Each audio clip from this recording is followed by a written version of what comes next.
Hey folks, it's time for another custom lesson. This one has been requested by Chung Wong. I again apologize if I butchered your name. I have a habit of doing that with a lot of people. So let's just talk about what was requested. Dual swords and Switchglaive that are both to be corrupted. The cores are Ippon, Aberrant, Nightmare Bringer, Shuten, Doji, and the crab, which is Bakegani, and then the spirits of Baku and Yumehami, which I guess are very popular. So let's just get on to the soul cores. So going with what was requested, and I'll talk about the guardian spirits just to give you some information, but I'm going to try to make it a little snappier this time around.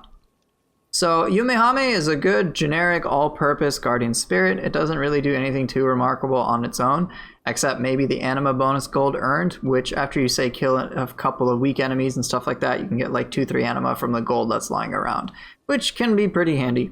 It does have melee key damage, which is cool. Extends the duration of yokai shift, and then anytime you absorb ki, so let's say you use the yokai ability, then you'll get some, you absorb amrita, you'll get some greater ki recovery. I think it's like plus 20%.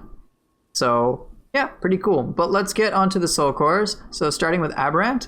Aberrant Soldier is one of the soul cores I would highly advise you get to rank 30 simply because these lock stats are really good. Being able to get anima back from killing somebody was great, and up to 17%, that's nice. And then anima bonus timely guard, so there are going to be many moments in which you will block, and then it just so happens that the game registers it as a timely guard. Bam, you get some extra anima back, which is great. I like extra anima, just having more anima is always nice, so that's why I got it there, but you don't need this, and then the life just happens to be there. Aberrant Soldier is going to be your de facto quick cancel core. It is super low cost. 3 anima is like dirt cheap. So it's an overall really fast core, and I'll showcase some really cool things with it. Let's get on to the next one. Ippon-Datara was also requested. There's no need to rank this up unless you're really attached to specific anima bonuses that you have on here. I will say well in advance that you should get a lot of anima bonuses for this setup because some of these cores are very expensive. Ippon is no exception at 7 anima. And while the animation overall is really fast and can stagger many opponents and flatten many humans, it's still expensive, and if you miss, it feels really bad. But I'll talk more about Ippon soon enough, just to give you the awareness of what you're working with. Next up, I had a free slot, so I went with Tsuchigumo. Tsuchigumo is one of those cores I don't get seen used too often, but basically what it does is this. So there's a bunch of information here, but as you can see, there's webs put around here, and this is basically AoE sloth. Every single enemy that falls into here, at least I think it's every single enemy, but enemies that fall into this web will be slothed. They're just slothed while they're in there. It's just conditional. They in there? Great, they're slothed. This also costs 8 anima, so again, this is expensive. Make sure you have good anima bonuses, good anima charge, doesn't matter where it's from. This one I just happened to have, and I figured, hey, maybe there's the off chance in which I scorch a target. Well, then I can do extra damage. Cool. In terms of soul core rank, this is cool, of course. Getting more ki damage, having more dodge ki consumption, what's not to love? Those are great benefits, but I didn't really think they were too necessary, which is why I didn't rank this up whatsoever. Like, I just didn't bother. But alright, let's get on to the secondary guardian spirit, which is Baku. One thing, if you pair Yumehami and Baku together, you get the unique bonus of max yokai ability ki damage, which is great. It's one of the few sources in the game that has this, so awesome. When it comes to Baku, there's a lot of support for just generic anima charge, generic corrupted weapon support. So it's very similar to Ho, which really supports purity weapons. This very much supports corrupted weapons. And speaking of which, the first soul core is Nightmare Bringer, which does exactly that. As you may notice, melee damage versus corrupted enemy, melee damage versus corrupt enemy, anima charge for awakened weapons, and general anima charge. And of course, you've got corrupted accumulation, so the fact that we're using corrupted weapons in the first place is just going to make this setup that much more powerful, which is really handy. And now, when it comes to soul core rank, I didn't bother boosting it, but if you really want to min-max, I would recommend you boost this as much as you can. I forget what the values go up to, but yeah, it's pretty nice. Also, Nightmare Bringer is ludicrously expensive. It is 10 anima. That is crazy. I think this and Otakemura have the highest cost in the entire game. Nightmare Bringer is a very powerful effect that I see get just kind of underappreciated. It has the potential to inflict tri-elemental confusion, hit all sorts of targets, and it can be very, very powerful when you use it well. particularly with corrupted weapons. I mean, quad elemental confusion, the potential for that is nuts. And so it can be really, really, really awesome.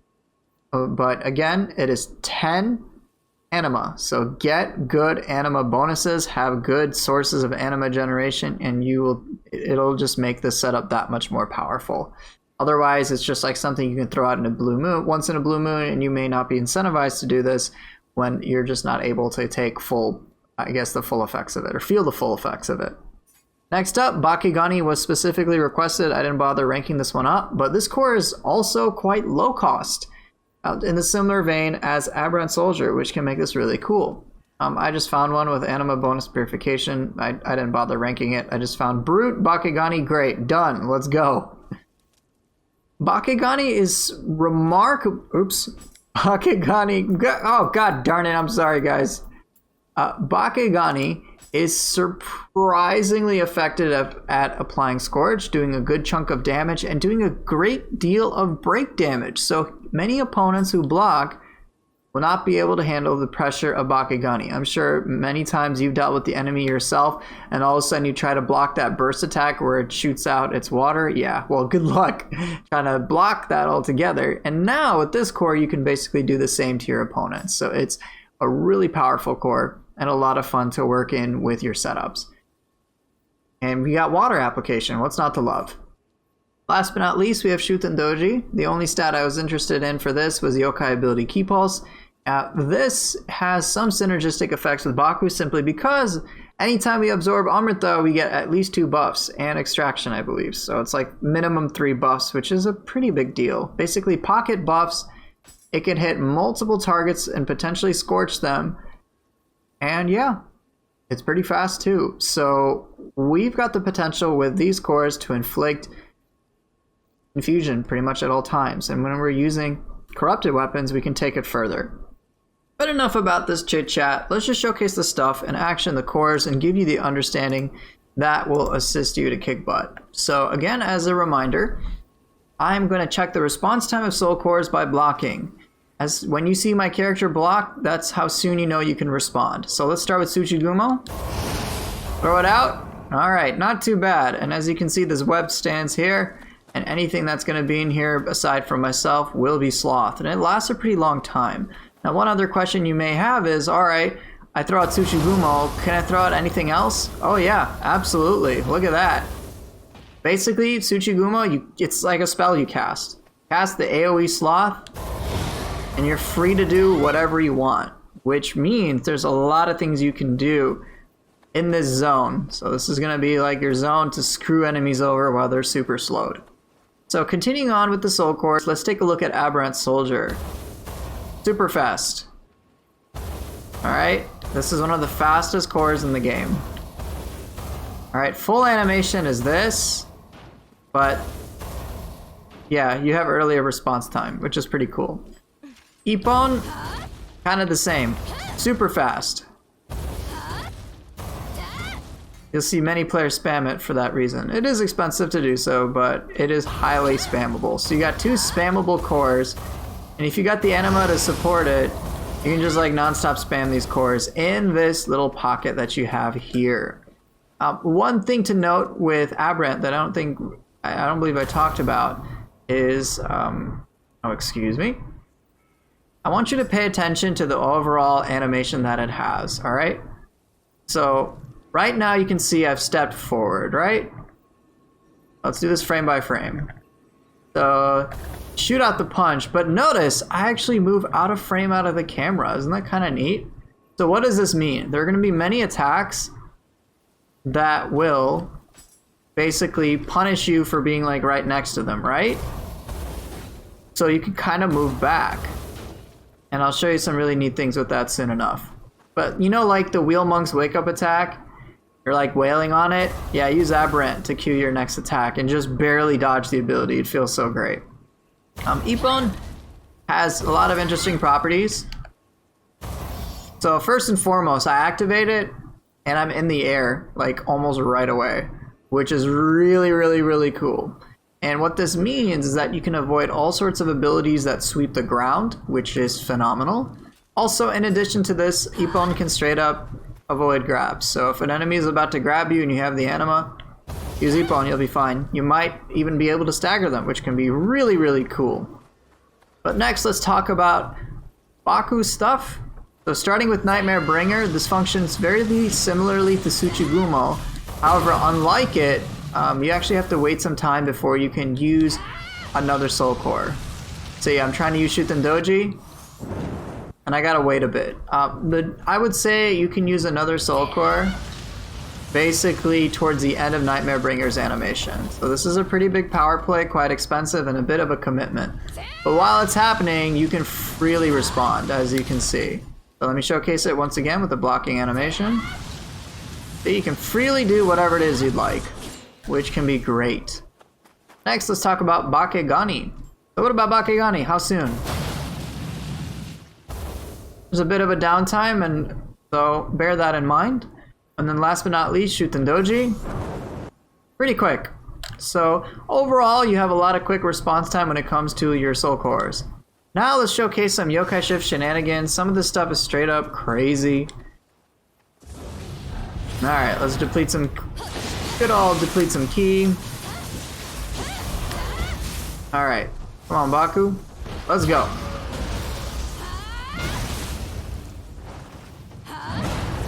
Come on. Can I get some anima, please? So, of course, you can paralyze the target. This didn't really show it. Okay. Alright, I got my anima back. I've noticed when I charge up yokai shift, I'm usually able to throw out Nightmare Bringer. So, here's what I like to do. Quad Elemental Confusion. Oh, that's dirty, isn't it? It's just dirty. Straight up, just Baku and Nightmare Bringer alone were just devastating. If you've seen one of my recent videos, you may have seen me destroy White Tiger utilizing this. But yeah, you've got a lot of crazy stuff. So I would say use these soul cores and yokai shift into more of a supportive capacity. So you can throw out Nightmare Bringer, then you can charge stuff up in the meantime, hopefully with your target being paralyzed. So let me show that again. Alright, paralyze the target, throw out Nightmare Bringer, let's charge this up. Use Shuten Doji or Bakegani at the end of it. Yeah, it can be quite devastating. So, yeah, usually it's a massive power play. Now let's get on to Yumehami instead, which is a little different. So, here's a fun thing. So, Yumehami is lightning, so let's slow the target down, and then super sloth them. Nice, right? Look at this. As long as they're in here, they're super slow. So yeah, that'll be a lot of fun. Lightning and sloth, because what's not to love, right? So that's a pretty devastating combination of things you can do. So activate. There you come in here, man. Teleport in, use that, use a bunch of attacks. And throw out Aberrant anytime you need a quick source of Amrita, alright?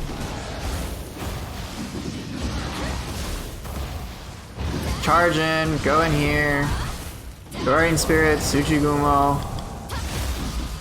Yeah, it's pretty devastating. And then I can always take this further. Ooh, alright, here. Let me do something kind of silly. This is something that's possible to do, but is very anima intensive. Alright, come on. Let's swap, right? Alright, let's pop Tsuchigumo. Let's switch. Let's throw out Nightmare Bringer. Yeah. It's a possibility, but very expensive to do. I've done it in yokai shift, but in the gameplay footage that I'll show a bit later, I wanted to try to do it, but it's kind of hard to pull it off. You need at least 18 anima to do it, so good luck. So yeah, you could do Tsuchigumo into Nightmare Bringer because nothing says get destroyed like Sloth with Tri-Elemental Tornadoes, am I right? But yeah, you don't really need to rely upon that. That's like a super power play. Honestly, just the shenanigans with yokai shift alone in phantom form are already pretty crazy. But let's showcase some things with these weapons. So when it comes to dual swords and Switchglaive, one thing that you will always have access to are sheathed attacks. So I like doing sheath swaps all the time. And so you can fluidly transition as you see fit with each of these weapons. So I change these weapons a lot. I don't actually use the flash attacks too much because the sheath swaps are so good. So yeah, definitely try that on out. Your bread and butter, of course, with dual swords is, gonna be God of Wind. There's nothing too special about that. It's kind of one of the all-purpose moves it has. But when you mix it in with this sheath swap, it can feel extra spicy. Especially when you decide to sequence into things like Cyclone. Whoops.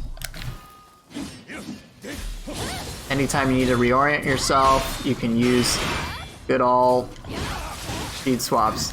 So yeah, you'll have a lot of fun with it. Like, no matter what, you want to transition between the weapons? Sheath swap, boom. Feels extra good. Extra good. Beyond that, I would say, like, aside from transitioning between the weapons, there isn't really too much else I think is really necessary to talk about when it comes to working with these two. I'm right now just trying to showcase how often I use those sheath swaps.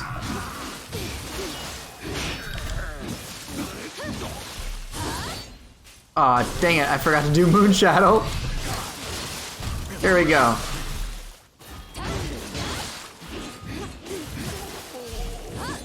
And of course, anytime you need to cancel animation time, you can use yokai abilities and the brute attack. Alright, let's go. Push them back, sheath swap. Let's go. Very nice. So yeah, also, because we're using the Switchglaive a lot, you're not going to use that much ki. You may notice my ki really isn't being depleted that much. I mean, that's kind of nuts, right? And the Switchglaive buff does apply to basically anything you're using. So you'll be really like in good shape with this. Go. Alright, let's do the Switchglaive attack just cause. That's pretty devastating, is it not? But alright, enough about that. Let's showcase some combos with these. Let's use soul cores with this weapon combination just to give you some ideas, which can be quite helpful. Nice. Oh boy. Here we go. How's that slow feeling? Oh, I needed to God dang it, I needed to teleport. Okay, cool, it's dead, right? Let's try this again. Slow you down. Let's switch. Oh well, too bad, huh?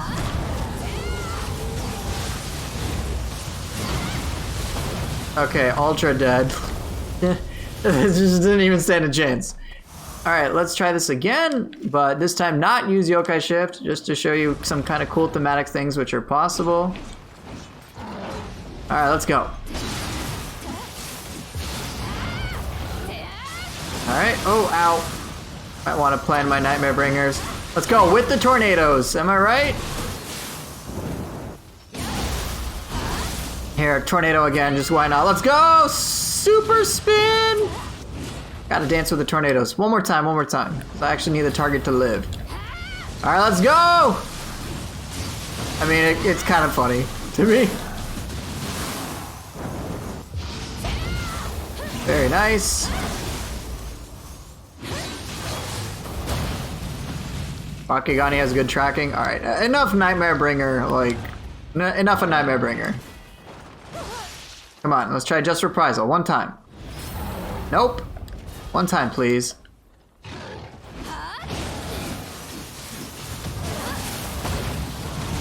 Not bad, huh? I didn't really take too much damage.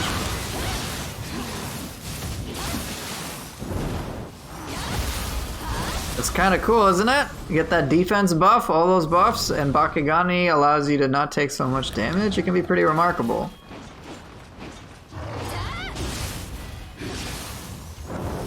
Very nice. Ow.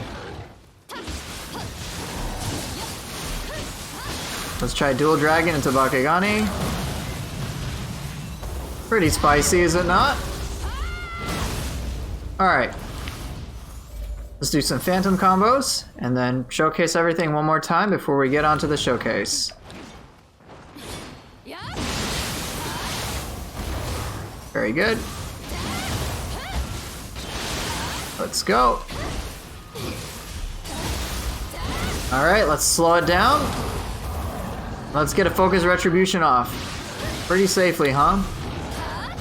Oh, isn't that nice? You can control the pace of things so well.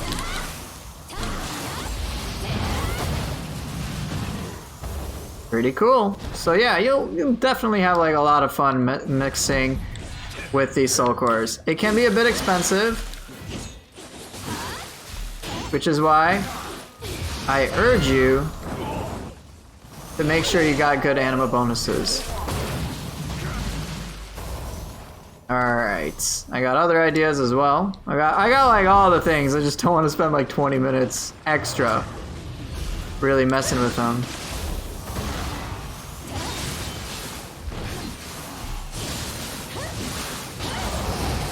Alright, that's Mortal Flow and Ippon. Oh, it missed. That sucked.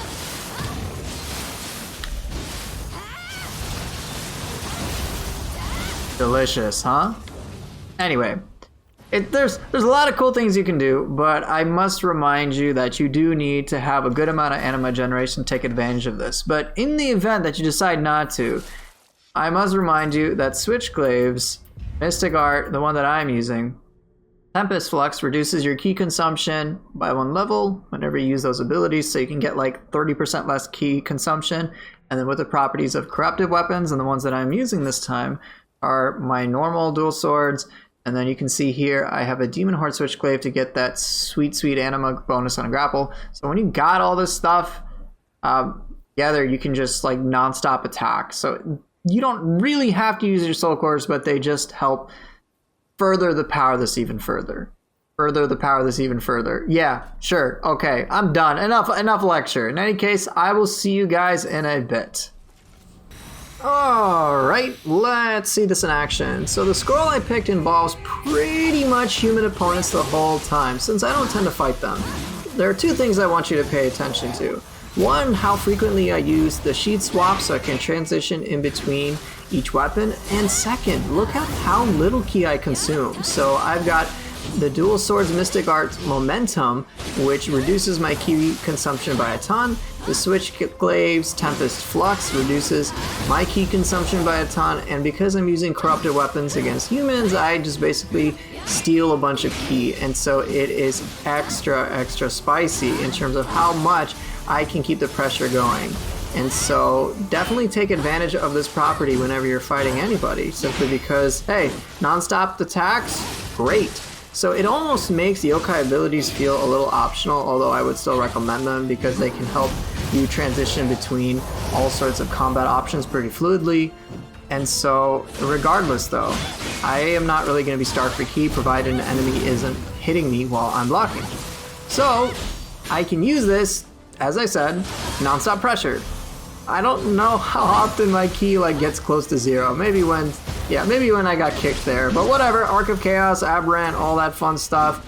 Re-engage into combat. There's like the one time I purify Yokai Realm in this entire fight.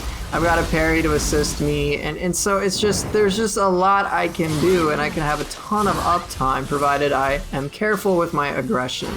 And so bear that in mind as you use this setup. You can kick butt, and if you're staying on top of things, you're in good shape. So with the second opponent, the skeleton, I'm not too worried because he's just like pretty passive compared to the main human, who's more annoying with like sort of discernment stuff. But again, it's really not that big of a concern. And yay, I got a smithing text! Woohoo! Next up, oh wow, another human opponent. Guess what? Guess what human opponents like to do? They like to block. Guess what I'm gonna do? Use a bunch of active skills so I don't give a crap. And so, yeah, I mean, look at this. He's trying to dodge, he's at low ki, but guess what? With a couple of yokai abilities to take advantage of the fact that they are gonna dodge, well, I can just deplete their ki to 0. Block, so much fun. Block, block, all the block. Switchglaive, please punish this enemy for blocking. Trap him in a corner. Oh look, he's gonna try to block. He's gonna try to counter, use the yokai ability. Got hit, didn't matter. Is he nearly dead? Yeah, he's dead. Alright, weak human time. And this is basically, he's gonna fold like a cheap suit. Alright, who's the next human that's gonna get, who's gonna block for days? Oh look, it's another one of the Maeda clan guys. Alright, Moonshadow punishes block. I think this is maybe the one time I'm able to use Nightmare Bringer, simply because I don't have enough anima. But, oh well, I got the confusion off, so I'm in pretty good shape. And then let's see, am I gonna do sheet swap? No, I use Bakegani to extend confusion duration and to kick his butt. It's pretty cool. Alright, sheet swap, let's go. Let's go! Ooh! Yes, nullify that curse. Aberrant soldier, get him right back up. Constantly closing the gap. I think Spear Shove is like the one attack that can be frustrating to work with, but otherwise, yeah, he doesn't really stand a chance. He is able to deplete my ki because yet again I am at B toughness, so that's to be expected. But by and large, look at this. Good amount of break ki damage against an enemy that has the curse and is red at the same time. Double-headed slice can help keep the corruption ailment up. Let's get that grapple, get some anima back. I'm starting to have a little trouble with my ki, but keep in mind how often I've just been attacking. This would just not be possible with many other setups. Get that flux 2, sweet, sheet swap, very nice. Where are you going? Yes. Ah, whiffed random slice, feels bad. In any case, not to worry, he's just being forced to block the whole time. Because I have non-stop pressure capabilities. I'm really not using my soul cores that much, but I can promise you when I start using Yokai Shift, it's gonna feel extra cheap. So all I can say is, when you can mix in your soul cores, courtesy of things like having greater anima bonuses, it'll feel pretty beastly. So speaking of which, we've got the main enemy here, a purple Maeda Toshiie, which means it's going to be ever important to deplete his ki, which is going to be difficult, but not to worry. I've got the corruption, status application, and fortunately moves like God of Wind are super good at dealing ki damage and really pressuring human opponents. And now, Yokai Shift time. Just a word, I'm not able to fully capitalize on all the things with Yokai Shift, but it probably won't matter to you, because look, Sloth, trapped him in a corner, got him confused, just do a lot of damage. I use Tsuchigumo once again. Just keep throwing all the things. Look, he's just helpless, man, straight up. And so there isn't much he can do with this. There's just constant attacks, constant stream of attacks, and just non-stop pressure. He's almost at 50%. I was gonna try to showcase brute power, which would have been even crazier, but unfortunately I ran out of Yokai Shift because I just didn't manage it the best. But Purple Maeda is already down to 50% health, and it's not like it's gonna get any more difficult. I've got access to Confusion, I've got a lot of damage potential because Saturate and Corruption on Baku is just crazy. He's gonna try to use a burst attack, but with that one, if you can counter it with all 3 forms, but I decide, hey, guess what? I'll just dodge to the side and then use the brute counter, and just taking advantage of the momentum that I have gained. Given the fact that he's at super low ki, I have pretty much supremely high ki all the time. I'm using sheet swaps, I'm depleting his ki rapidly, like, he's just not able to do stuff, just straight up. And this is a human opponent who largely punishes you for reckless aggression. Alright, burst attack, sidestep, brute, boom. What you got? He ain't got squat. I may not have knocked him down. Not really a worry though. Oh look, I've confused the target once again. What does that mean? He's gonna get super murdered. And that's what's awesome. So I try to go for a cool finisher with Divine Retribution, but I do something else instead to deal with that burst attack, throw the entirety of Switchglaive at him, and claim my victory. In any case, thank you guys so much for watching. I hope this was entertaining, and I will see you guys next time. Peace out.